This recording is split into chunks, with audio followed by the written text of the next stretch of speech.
Yang masih mau mendengarkan, ayo kita bertanya diri supaya jangan sampai Injil hari ini terjadi.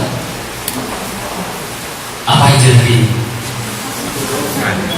2 anak cukup. Tapi ya, 2 anak cukup. Kepada anak yang pertama, ya Bapak, setelah dia mengungkapkan kerjaan hari ini kan, ya Bapak, tapi tidak dilakukan.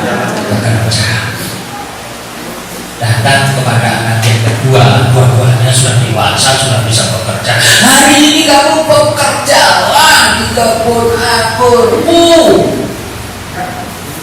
Enggak, kamu.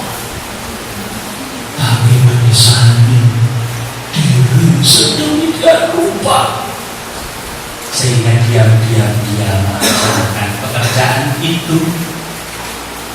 Kemarin saya tanyakan di paroki sini, nggak ada yang bisa dijawab.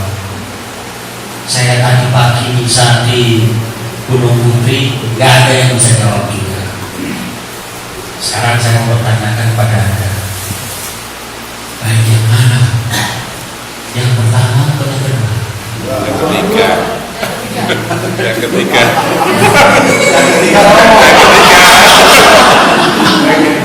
Ya kan?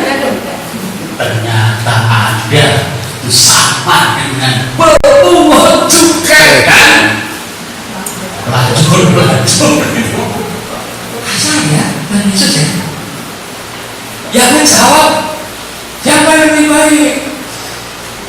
Yang kedua itu kan tapi ya? Iya.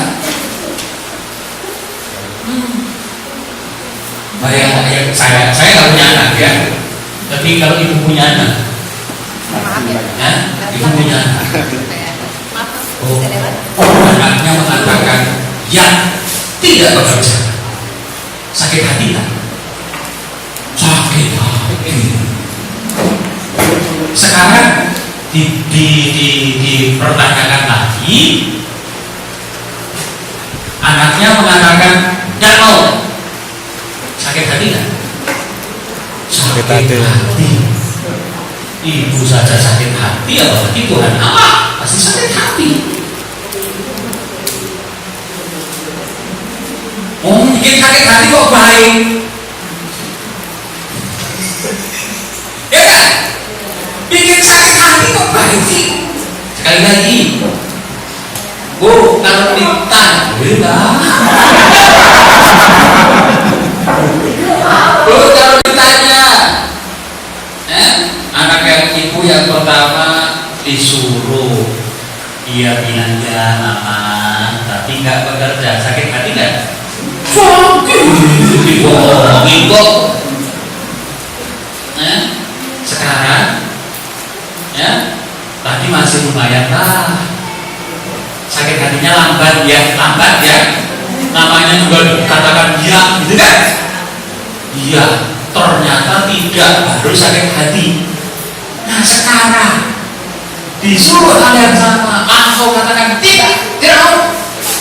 Sakit hati, langsung sakit hati. Ya, tadi saya bilang anak yang pertama, anak yang kedua yang gimana? Ya, kok seperti ini? Sama saja, bikin sakit hati. Baik tuh, rame-rame lah bikin anak yang ketiga. Yang kemungkinan mengatakan apa? Nggak mau juga. Mengajarkan, waduh senangnya. Tapi kalau itu tidak terjadi, Sakit hati lagi. ya bikin anak yang keempat. Apa katanya? Kalau itu tidak terjadi, jangan-jangan anak yang ketiga mengatakan tidak, dan tidak juga mengerjakan. Ya, anak yang keempat ada kemungkinan apa? Ya, dan mengerjakan. Baru sampai ke anak yang keempat, Yang pertama mengecewakan, yang kedua mengecewakan, yang ketiga mengecewakan, sangat mengecewakan, dan keempat.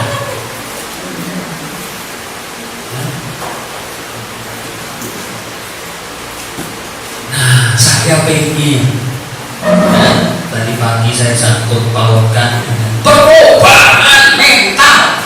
Jokowi bilang revolusi mental. Kenapa yang seringkali terjadi?